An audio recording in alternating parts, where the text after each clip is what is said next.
imba atuni yiyo message je ina nene abamasimu ate mutugamba ki bakakuba bakede Chozenike omusajja omutunulira akubye harmless eraga ino mubiri atatune yazimunyumira kuba skin ya maridadi safi skin eri ya brown jogamba omusajja teyakwata mu kizigo kya kinabamu asigala maridadi safi musajja kyekyo omugwa kyekyo agulaga agulabirira omugwa agulabirira sibino oli akola dread na agendo gisumulula okutuuka wano nga wowe ekyoma so twegatidde coach Chozenike eke Kiberu Joseph ojituufu obanze njogedde ebirala na uli omukulu akaita Kiberu so twegatako Chozenike okuva mu Fangoni oba camp yiyo Fangoni forest Chozen obulamu gamba ki endonge gamba ki tubadde ne nyimba satu akasose bakayise batya bakayise alibawao ani muhandisi and producer nze muhandisi ne ntandika gizi na maliriza okay akokubiri kabade katya akokubiri bakaita killing me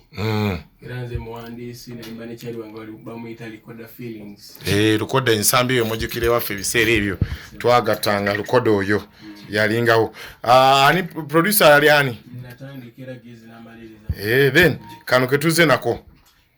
bakaita kyoli fatobera bidde okay nakakola Ensonga boss Johnny gizi nange kenyini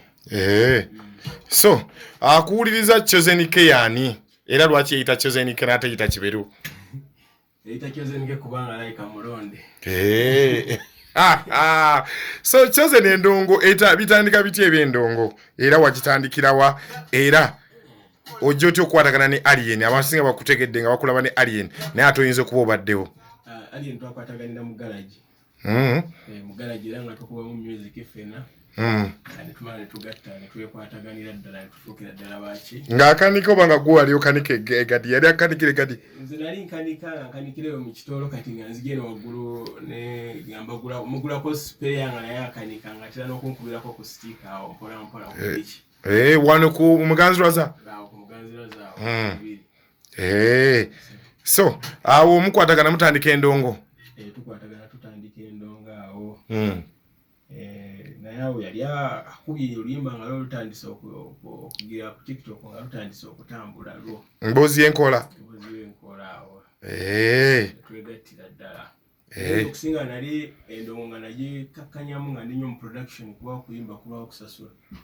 ate producer abanga ba DJ buliwo mulumba producer okwatirawo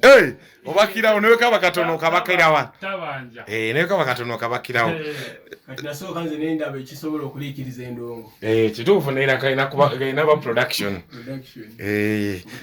endongo yerumi obwavu newe si ndongo newe ba bino byonna bye tuli mu TV radio bato ina ya mulimu mulala guyinza obutakuwa kyosubira kinene so kitegeeza olina okugattagatako so bitambula Chozenike olabikira mu ka video nga palasa anyiga alien skin abasinga ne bagamba awo basinga wali woli naye nga abantu tebakuwa nnyoma nga kale tebategera nti Chozenike era awo tugambe yali climax abantu okwongera okutegeera oba abantu bali bakutegedde already bali bantegedde kuba sibira nnyo mu kamera abantu bagamba manager wa alien skin bali bamanyira okubaze ngawo manyisibera nnyo mu kamera mbera nnyo behind the camera okay so mukuyimba endongo ugamba seriously okutandika okurecordinga gwogamba nti kati nkomyewo mu business mwaka guno oba obaddewo mu Fangoni nga tulaba nnyo projects ate na alien ate nga alien abadde akola collaborations n'abantu collaboration twagikola dda yali nga amaze okuba emboozi y'enkola nga lukubye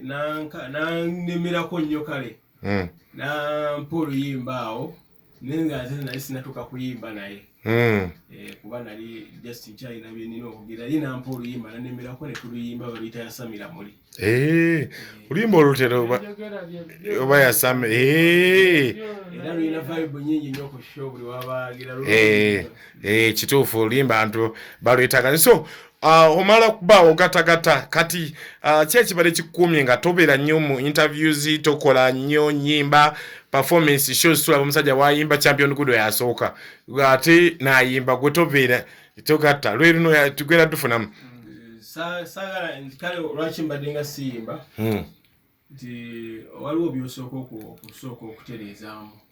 so si kukozesa chance eri ate otuuka okukuba nga tolina kyozzaako kituufu onosooka neweetegeka era omukulu ankaka nnyo mbeere nga nyimba kupaako stage naye nga mugamba ndindako mbadde nkyakola nkyetereeza okyateekayo katologo okyayiwayo kyoba okyalina okutereezaamu so si kubuguutaana olw'okuba ofunye chance nti osewakabi. Okay. So, akayimba ke kalwa mu ndongo gye biri bingi birabika. Sibaliko. Ikoko ndobutaka sibaliko. So tutulire endongo yo twetambulidde nnyo ku Alienskin ng'omuntu wanagamba nti abalala bonna abakoze bandi agadde batambule otunuli omwaka guno bakateero bakomyewo bayanga mulo omuntu akubye essimu anamutubuuza abazizi babo balaba beepimye mu konsate bakireva gye bakomyewo n'abayimbi abalala gwe tutambulidde nnyo ku ye ate ng'obadde nnyo naye lwaki nze kyali wange kati sina kyengo bakwagala kuyisaawo mangu ng'ate nkyali naye ebirungi biba mu maaso. Okay. Sina kyengo ba nti njagala kukimujjako oba bazze kufunako ku kye bafunye badduke. Okay. Kati odduka n'ekiwagu n'oleka enkota. Okay. Kitegeeza nti nze nkyali naye era mba sina kukola ki. Papa obudde we buli. Okay. Awo omusajja ate ng'awummula endongo agenda kuwummula endongo. Tasobola kuwummula ndongo kubanga wawabidde bafunye mabirizi naye bano batenola bafunye noyawale mabirizi tugenda bimuleetera kuwummula ndongo omukulu oyo ye muntu gwe asinze okwagala n'obulamu bwange alina ankolera ebintu akola ekintu gwe kyosuubira nti nno tekisoboka n'akireeta n'akiteeka ku mmeeza ate ku peesi ye so omusajja bitagenda kuwummula ndongo twaleese ebipapula badayihadi twamuwawaabidde kati waliwo bamabirizi bawabidde emisango mu kooti ne kigaana okuyitamu omusango gigaana mabirizi mwesigo olaba waabira ne Katonda. So omusajja endongo ebyogerwa ndi awummula endongo bituufu mu abali ku kidoo kye agenda kuwummula obaka waani oba ayagala oba tayagala tajja givaamu yabateekerayo posti naye nze kyasinga okunsesa n'abuuza naye n'abagambyeko omwaka gwa Desemba n'ababuulidde mu Desemba naye mwaka ki kati temumanyi esobola okwogera Desemba ate abasajja beesunza mbadde basibye ennyimba zaabwe oluwummula January bo nga batta nnyimba zaabwe abayimbi tewawulire badde bakaaba nti omusajja asibye endongo yaabwe ajja giwummula Desemba 27. So tutunulira Chosen akuwuliriza olunaku lwa leero tune zino z'okola gwawandiika ani akuyambako okuwandika ng'ogyeko production oba katutegedde productions oba production olinamu idea kale kiba nti ogenda na idea olumu noyitayo kyali wasobola okuyambako n'atambulira ku idea gy'olina kati nga Great Loni musajja mulungi oyo Great Loni Songo Boss ne bakuyambako naye nga batambulira ku kyobadde okola ki kyobadde olina si kirungi nnyo okwemalirira ofuna ideas omanya ideas amagezi muliro agakugwako obakamu wa neighbor Silverback Lounge awo ku Salama Road kyekifo ekigenda okukuwa emirembe gwateekateeka birthday party olina meeting za kwanjula jangu otweyune tulina restaurant efumba emmere eya wano nebunaayira tulina washing bay emmotoka evaawo etukula n'akafo akalungi ak'okuwummuliramu tulina kakaawa akalungi kale gwe wenna ateekateeka omukolo gw'engeri yonna weeyune Silverback Lounge ku Salama Road okulira n'Amakindye Secondary School tugoberere ku social media sites zaffe ku TikTok, Facebook, Instagram ng'era tukola essaawa 24 tukola deliveries ku Jumia ne Glovo tufune ku noti 755 322 755 noti ngeye eri ku WhatsApp oba noti 2 noti 994 mugemu Silverback Lounge the peak of enjoyment biduka lwaki style yawukanyeemu eno Chosen style eyo gye nasooka okukuba naye kati style y'omukulu negera n'empambanga ennyumira nnyo eya Alien nekwerabiza ebibyo ati yakugamba baagala bitambula mu nerippeko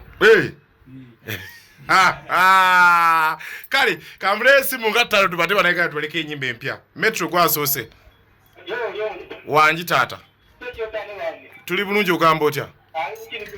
ndi bulungi tuli ne Chosen K nawe neyanza sebo ekiri kitya baba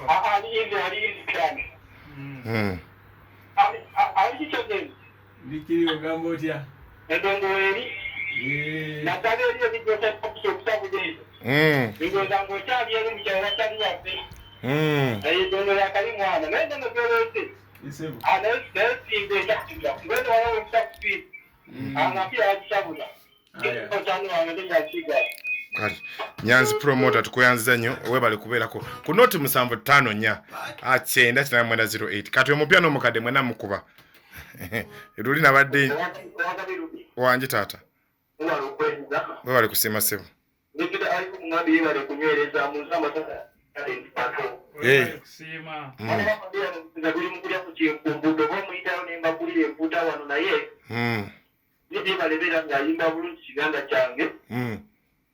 Nze kiranja mugamba nti mwagaliza katuma akulemeza mucho kachoka mwana mama nokole mikwano mwana mama kisinga nza amasada digitali kipato mugamba wange mugaga sengwa emakule pada abagala nyo kuli nayo wano kumputa kali so ya simi busimi embeera eka nfuna omulala kibuuzo kyeri kyozenike omuyimbi ate nga ava mu fangoni ate nga abeera ku kiro kya ali ku mukutu omusanjufu kwoli omuyimbi gyozenike nso okumulaba naye eropio wanyumye nakulabye Oli semani wasanyusiza nnyo ku TV naawo. Singa nabaddawo. Wanyumye ebyaddala. Yes, boze ekibuuzo sebo Mr. Sebo Mr. Sex Part. Agati omuyimba kumulamuzi gyozenike mukutandika yalimpenga alimkini wadde manye ndio bakayimba alimkini akatanga sinamanya naye ngenza wata mutegeera ate nga mbadde mu manyi nga simanyi nti na muyimbi abadde atambula nnyo ne alien mumulabanya abasinga mu balina goliza mu video ze bakola atanyagira wanyi muto wange wanyi mbulira donjiri era bwe bamunooza babikola sebo webale kuzikiwe yongeramu amaanyi ku bintu ebiyinza okusuubula tunule nnyo kutwala mu maaso gwenga omuntu kyemmanyi olina management erinamu kasente bakalira bajjako bamukwatamu abapromota kyemmanyi kale tukezi omuyimbi dawadi yakutumidde so misalo kale mweyanziza musajja onaselekta Ivan amwebaziza ku baana yamukulira omuziki wana mugambe Ivan bakolagana nayo bonna bamukolera ekintu kale teyanza sebo ne badijja bonna bamukolera ekintu kale yes dola ti musajja wange ali America eyo muyimbi ali mu America eyo we bali kubanga koli omuyimbi wange dola D Metro wanji sebo tewali tato Kambotya Kawesi Mike tulina omusajja Chozenike okuva mu fangoni Chozenike muwulidde okuva mu fangoni omwana akikula weba tugambe agendere ku mutindo ogwo tutujjamu wagira ate ekirala yazekiza sebo alupi wanji sebo wano musajja bamwita Isaac Akani Mada Music Isaac Akani mumanyi musajja Gavumenti yakutumidde nnyo naye ate omukyayi omubuzeeko nnyo ngenda munoonya kalina nakayimba akapya oba kayita nsumulula kapya yakampereza nakata n'okwatamu naye ate waliwo voice return alina obutambula alina projects nyingi naye ngenda nonoonya tulabe voice return tukyatambuza naye nga noluli baluyita n'okwatamu kituufu ekyo onna ku YouTube zirinze Kawesi Mike enkwagala nnyo kale nkweyanza alina okuyimba agenda tulekerani etandaalo yamukutte edda fa tulekerani takkirizibwa kuleka abantu mu ndongo amalirize bye yatandikisa ennyumba ya mama ya champion gudo nga tuvaawo yazimbibwa yakolebwa kuba concert ekivulo twakyawa kyaggwa ebyo byonna era oba olina kubibuuza mukulu kuba yali yakitandika kyemmanyira process champion gudo asoma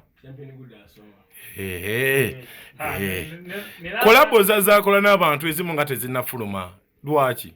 eyasaha abantu kama mwakola oluyimba ate ayagala kuva mu ndongo kati faawo bitutabula